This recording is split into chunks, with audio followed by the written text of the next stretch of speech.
Shabbat Shalom.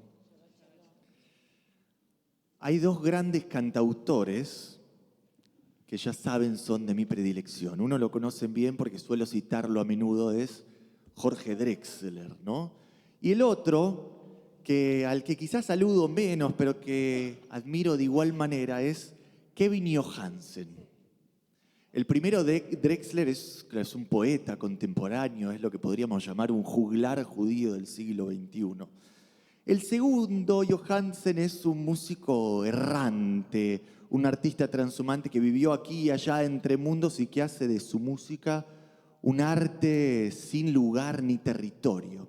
Y quizás sea justamente por eso que me gusta la música de Johansen. Quizás sea por mi propia condición de errante, de la que ningún migrante, como hablamos con un amigo que está aquí hoy, se despoja jamás, ni siquiera aquellos que, como en mi caso, retornan a su país de origen.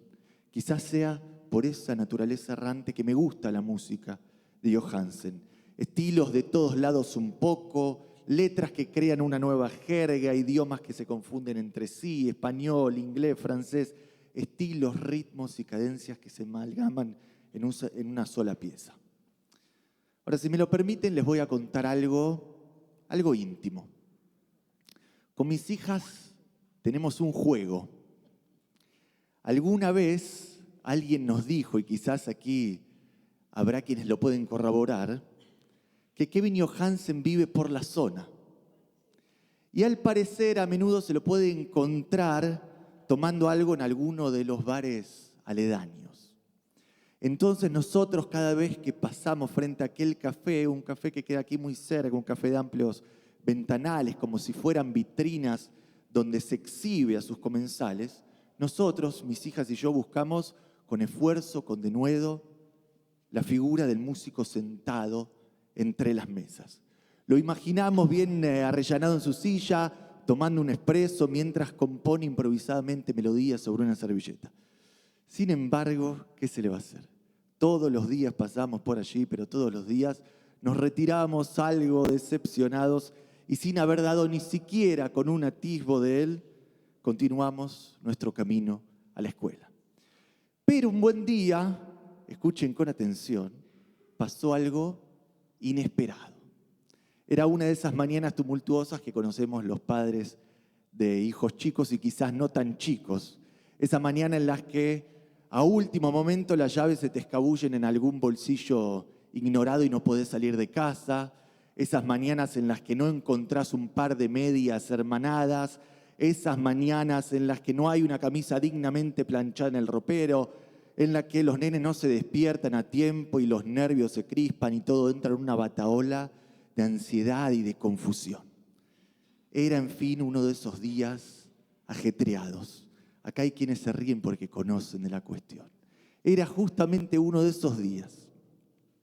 Pero finalmente, aunque el reloj de pared acusaba un retraso considerable, logramos salir. Y entonces, tan solo a unas cuadras de llegar a la escuela, me di cuenta de algo.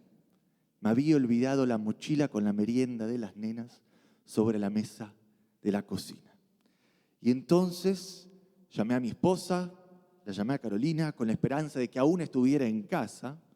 Ella estaba a punto de salir a una reunión de trabajo, me dijo, pero convenimos encontrarnos en un punto medio.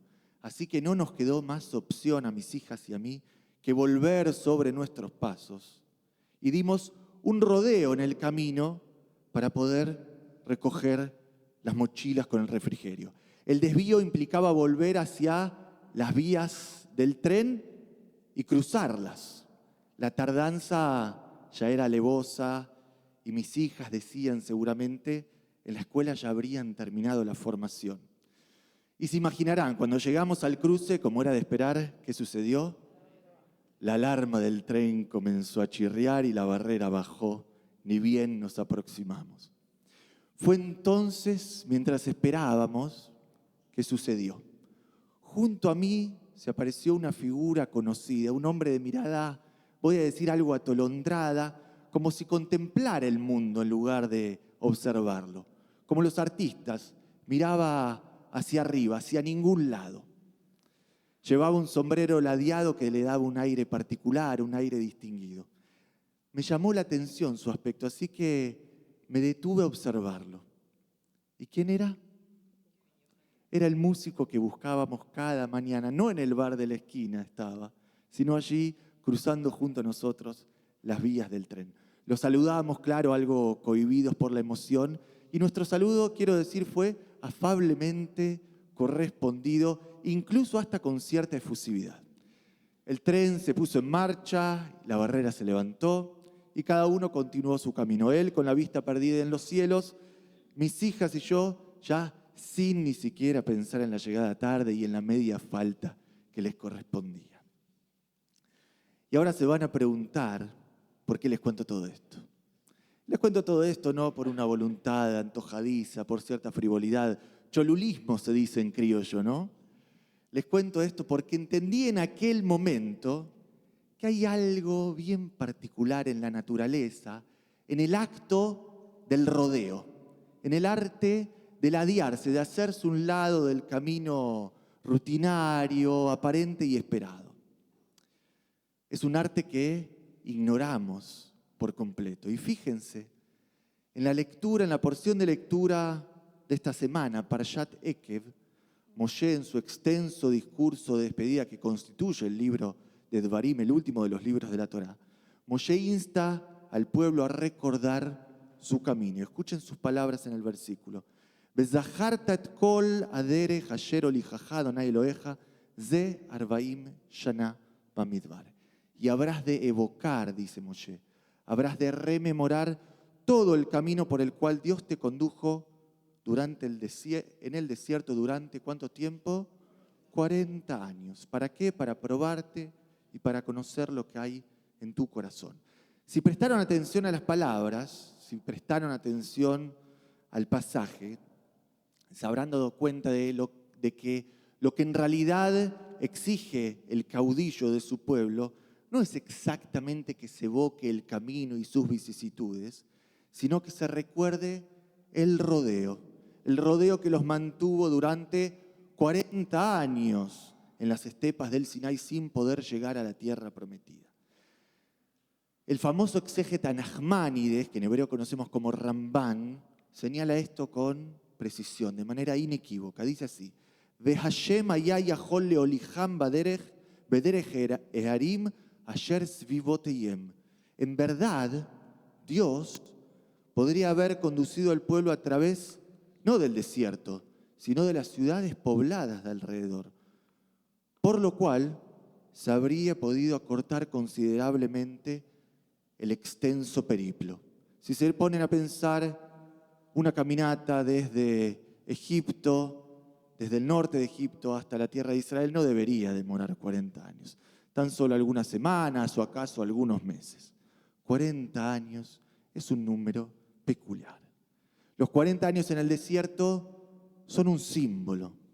Son un símbolo de una potencia inimaginable, sin igual. Los 40 años de errancia constituyen una suerte, quiero pensar en estos términos, de elogio del rodeo, de elogio de aquello que puede ser dicho de un modo, que puede ser hecho de un modo, y que sin embargo elegimos hacer, que sin embargo elegimos escribir de otro modo.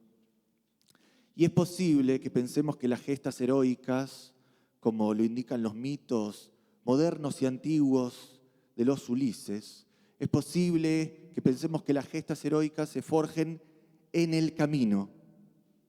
Pero en realidad lo que nos indica el texto es que la épica de la libertad, que es algo distinto a la vanidad del heroísmo y del éxito, la épica de la vanidad se forja no en el camino, sino en el rodeo que se da alrededor del camino.